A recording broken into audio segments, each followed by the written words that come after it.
many of the northern states, which had abolished slavery very gradually, I should add, many of the northern states did not let blacks go to school, did not let blacks vote. Several of the Midwestern states would not even let blacks relocate within the state. Iowa, in the middle of the Civil War, has a Black Exclusion Act.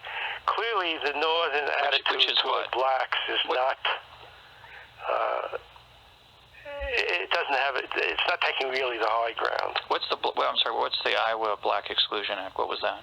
In the 1860s, it was to say that blacks could not settle in the state. Oh, exclusion in that sense. Okay. Yeah. So it's hard to make the case that the North was fighting a crusade of freedom there. No, I mean, you had inability to vote in almost just about all the states. Schools which educated a black student would be closed in the northern states. You know, in the state of New York, if you were a free black, you could vote as could a white, except a white could vote without paying. A free black had to have property worth at least $200 to vote.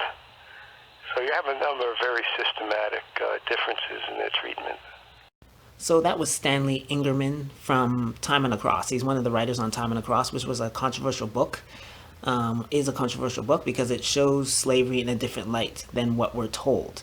So obviously it came under attack. It's the same thing as the slave narratives, right? The slave narratives, which is mostly positive, comes under attack by Caucasian historians, because they want to maintain this narrative that slavery was the worst thing ever, and it really wasn't. Because, like, think about it, slavery was around for such a long time. All of a sudden, it's just a bad thing, and that's because I keep on saying the Protestant Reformation was a New World Order, and when a New World Order comes in, they try to change things over time. Slavery wasn't easy to get rid of once they got their New World Order, but over time, they definitely wanted to get rid of it. And we know that the North had slavery, and once Caucasians took over, they started getting rid of it because they didn't like it.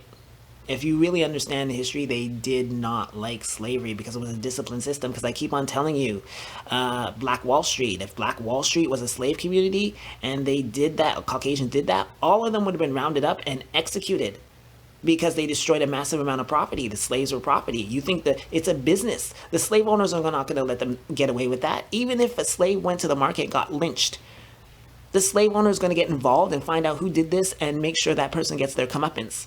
But in the free system, you could attack black people. You could destroy their homes and get away with it. So that's what really freedom was, to actually attack black people or do whatever they want because it was their system.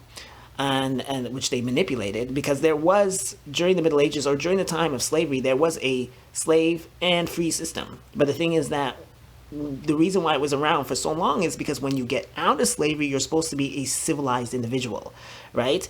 These Caucasians, they wanted to bypass that. And then, yes, you'll have some civilized Caucasians, but you also have uncivilized Caucasians that are getting into positions of power that they shouldn't be getting into and causing a whole bunch of problems. So slavery mitigated that. So that's why in the South, Caucasians and Negroes got along a lot better in the South than they did in the North. The North was clearly a white supremacist society. Okay, these are the same people that wanted to have the Western territories to be all white and all free. They didn't want black people there at all.